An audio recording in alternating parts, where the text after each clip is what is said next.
Well, I'd like to get to know more about you and your EP because we already covered your single and all that. So I want to see how the evolution of that project has come along and like how that single is become part of the EP. Like, what's the deal with the EP overall? What do you mean? Well, what's the EP all about? Like, how does the single Oh, okay, what's the fit EP in with about? the EP and what's the main message and background for this project? Yeah, like the EP is a collection of what I call like tracks for the club, and I kind of look at it as like future club music, Hmm. being as like it it does sound futuristic in my head, and like strangely not in a way that when we think about futuristic music of the 90s and possibly 80s, there was like kind of like a cyber kind of aesthetic, like when house music first came onto the scene. And I think this is just a very different take on that. I think referencing older genres and referencing multiple genres and then using those multiple influences to make the music makes it different, I guess. I think like not that I'm the only one doing this. I think like, we get producers like Sizzy doing that as well with their work. Um, so the deluxe EP also has remixes from some other up and coming underground producers. And it's been really interesting to see how they've put their own take and their own interpretation and how they've flipped, in some cases, like completely flipped the original tracks on their heads, completely changed them to something different. So that's been really interesting to see how someone else can do that to something that I've written originally. So I was really excited to show that in the deluxe version. I love that. How do you usually pick your remixes or like the producers that you work with that you like to work with and all that type of thing? And because with electronic music and EDM and everything, that's the beauty of it. You know what I mean? Like you can literally, like you said, go from one direction to the opposite and still maintain that same song alive. How do you usually, like to approach other producers and like colleagues of yours Yeah. for your deluxes?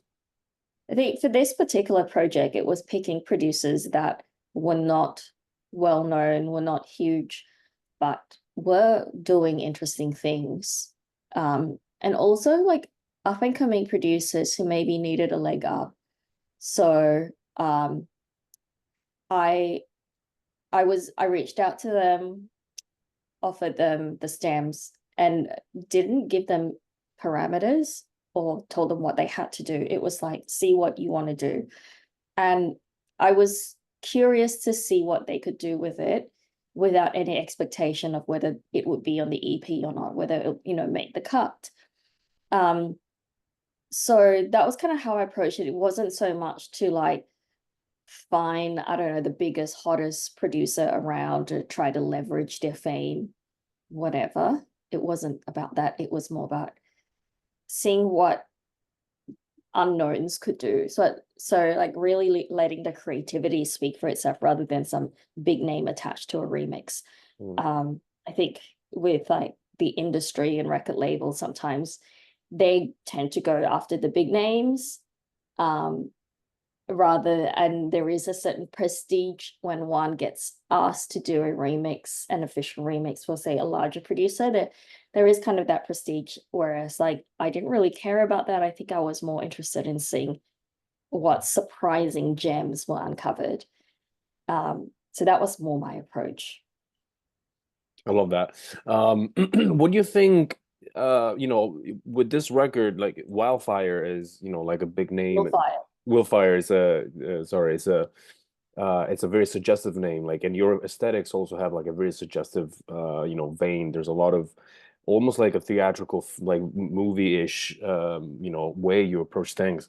How do you get your inspiration from, like real life and like what happens to you? Like, do you usually like is that how you write? Like, do you usually, take your personal experiences and how do you process that into your music? I don't know, what's the process? Yeah, I think for me, obviously, a lot of the imagery as you know, it's pretty obvious, one can tell that they were inspired by Chinese culture. And I was inspired by films like Hero. I don't know if you know the Heard that. Chinese film Hero. Mm. Um, and those kind of older Chinese epic cinematic films that have evoke a mood, a very strong sense of color. I also love the John Wick movies, the way lighting is used in those movies. Um, I was also playing around with Midjourney, always trying to like think of um like I had to experiment a lot to land with a certain mood and aesthetic of the visuals that I felt visually matched the music. Once I found that, in fact, it was the cover Dynamo that I landed on first, where I was like, okay, I think this is it. This is the world, and this is the aesthetic, and then gradually building around that once I had a direction. Like I knew I wanted it to be Chinese inspired and kind of like John Wick inspired, but to really craft a unified visual aesthetic throughout the entire universe just took a while of experimenting and repetition and knowing like the type of lighting I wanted, the sort of saturation of the colors I wanted. I feel like music is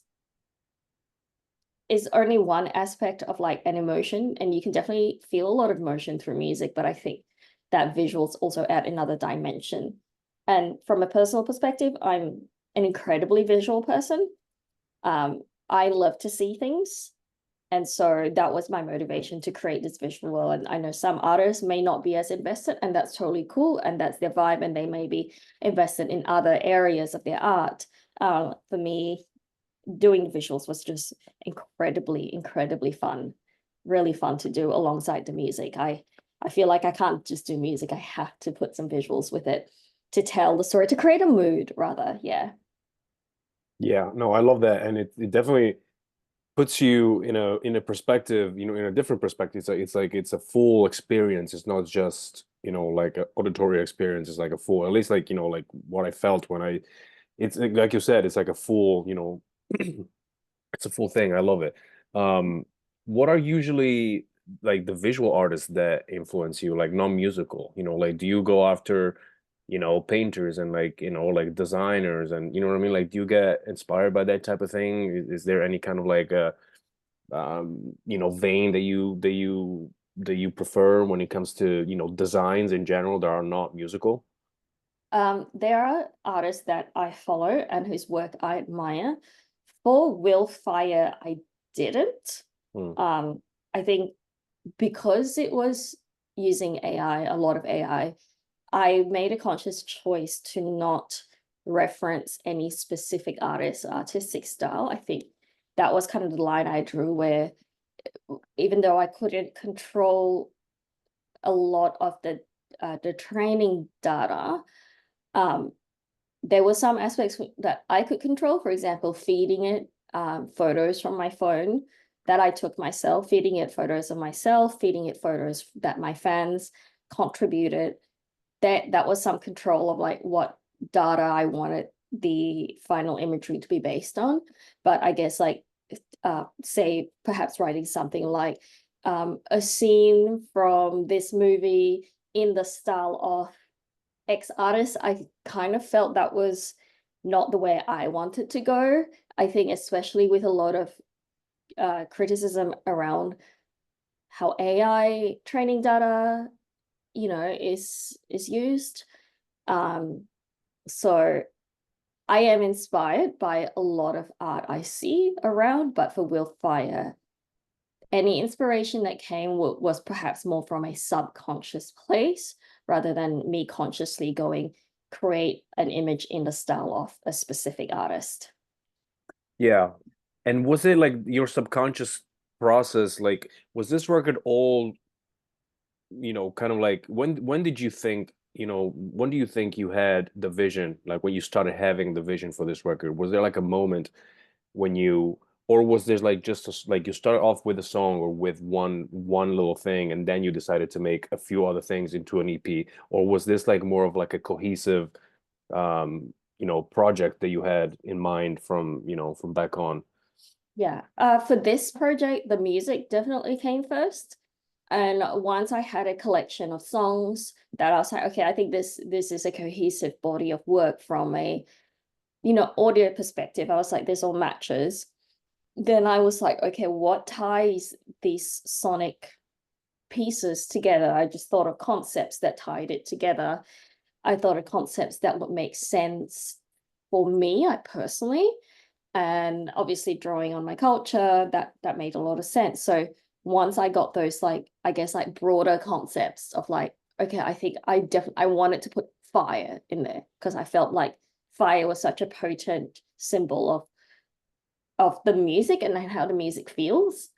So it went from there to then like perhaps drawing more subconscious, um, like leanings. For example, like I've always been more like I've always leaned into more sort of like cyberpunk aesthetics, we're talking about movies like Blade Runner, Mm.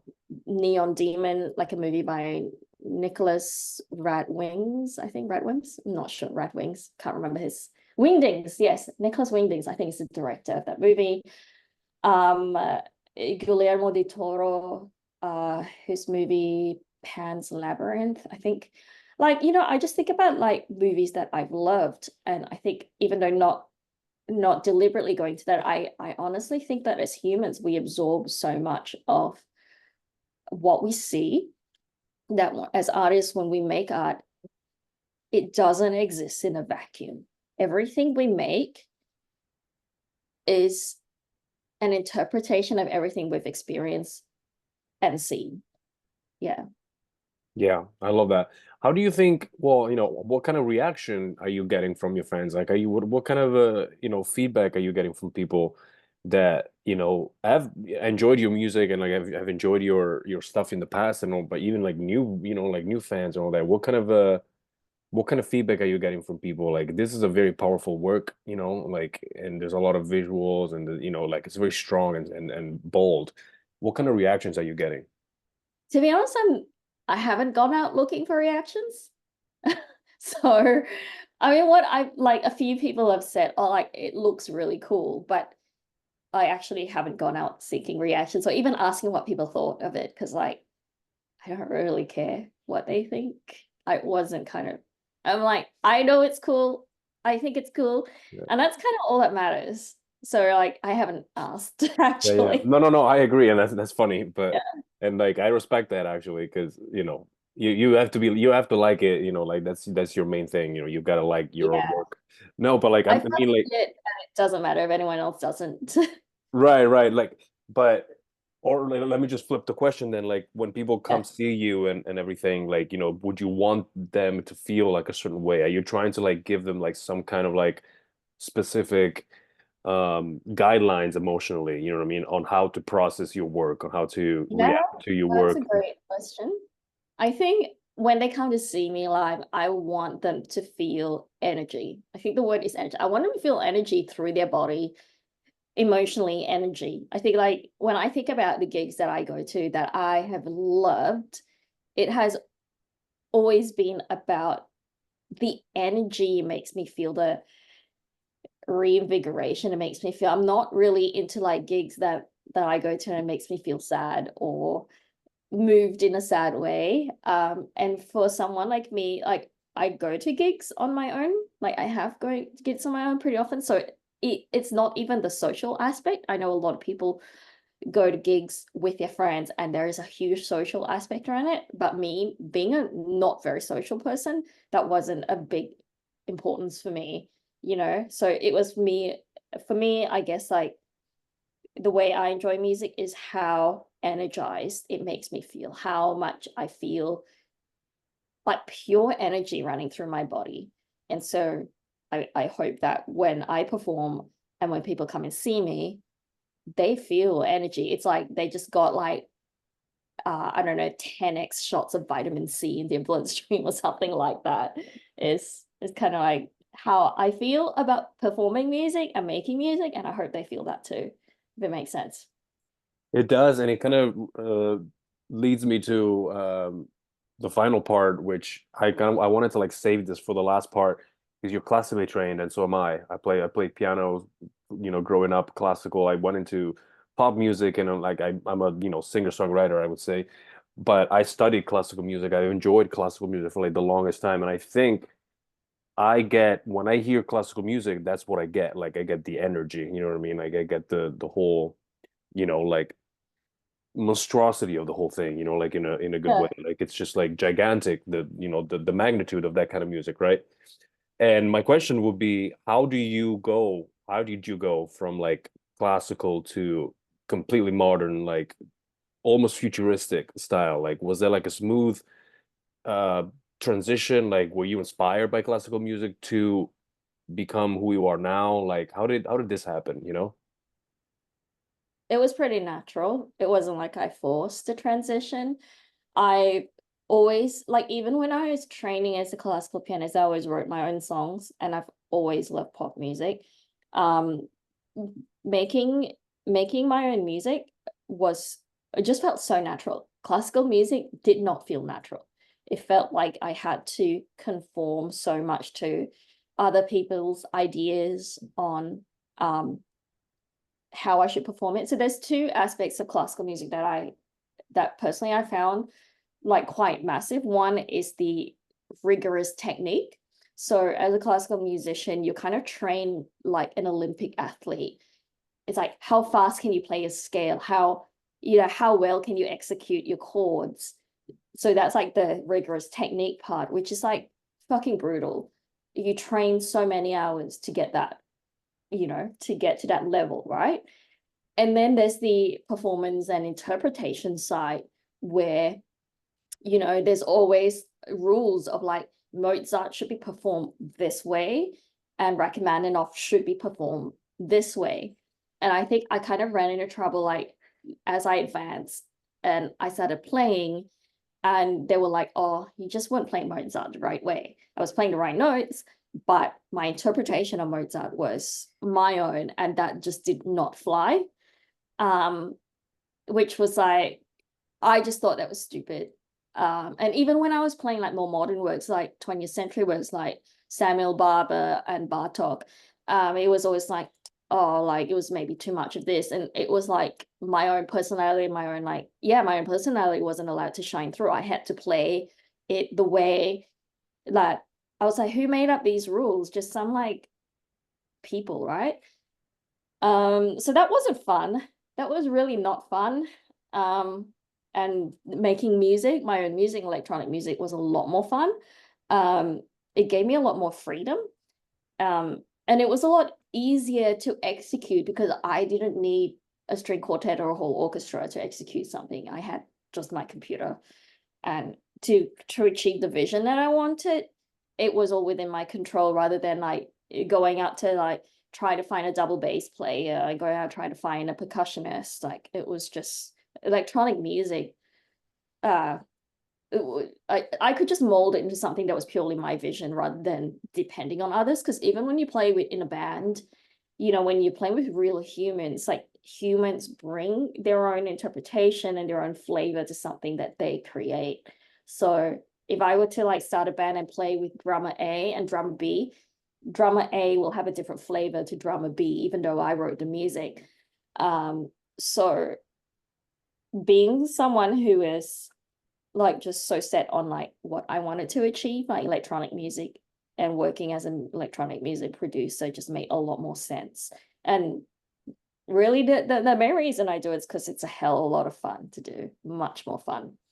Yeah. Yeah, I get that.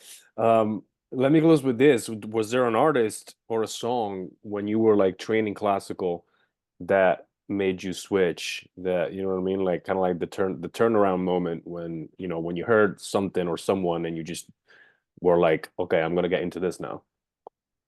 I don't think so. I think like it was like even though I grew up doing classical music, I was always into pop music at the same time.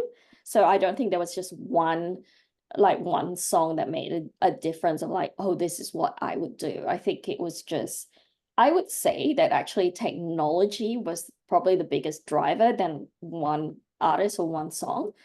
Because once I learned how to use Logic, that was a game changer for me. So yeah, it wasn't really one song. It was probably more the tech I could get my hands on. Yeah. Yeah, I like that answer because it's unusual, you know, like I get what you're saying. Like mine was like, I don't know, like Queen or like Zeppelin when I was a kid, and that got me into guitar, like electric guitar from classical piano, but like tech as like as a driver, that's very interesting actually. A very cool answer. All right, so what's happening next year for you? Like how are you following up this EP, and are you doing shows? Like what's the next chapter for you? Yeah, so I'm still kind of like in the Willfire era. I'll be touring Willfire around Australia in the early part of next year. So it's the process of now, because these songs were created on a computer on my own. When I play live, I don't want to just be like pressing play on a laptop and hyping up the crowd. I think, which is like a totally valid performance. You know, I'm not dissing anyone, but what I want to bring to the audience is again that energy, right? So I've been thinking about how can I bring the energy of my music in a live setting instead of, because I always think, okay, if I want people to pay money for a ticket, make the effort to get out of their homes and go and see a show, it's got to be something that they can't get on Spotify, you know? So like so for my Willfire tour, I'm thinking of ways where I can present that music in a live setting that they're not going to get on Spotify. They're not going to get anywhere else. So how am I going to present that? So it's like me basically reverse engineering the production of the songs and going like, how am I going to execute all these like sound designs live? How am I going to play it live? And also think about rearranging the songs. Like when you're listening to an EP on Spotify at home, the experience is very different to when you're in a crowd with people and with someone who is like in the flesh in front of you performing it. So it's like, how can I make the experience interesting for the audience visually as well as like what they hear? So I am currently working on rehearsing the set in a live way. How I can bring this electronic music to live, playing it live with multiple instruments, and then bringing even more visual. So like what people are seeing on Spotify and Instagram is only a glimpse of the Willfire universe. I've created over an hour of footage about the Willfire universe that is going to be synced to the music as I perform it live, as I sing live, as I play the violin live, as I play different instruments live. So I think like that gives me a lot of excitement, and I'm really excited to bring it to people because I think that we have so much content now. There is literally no reason to leave our homes and our phone screens. So I want to be able to offer people something really special, something more, that something tangible, you know, rather than just another clip that they can play on their screens. So I'm really excited about that. Really excited to let people experience that. Yeah.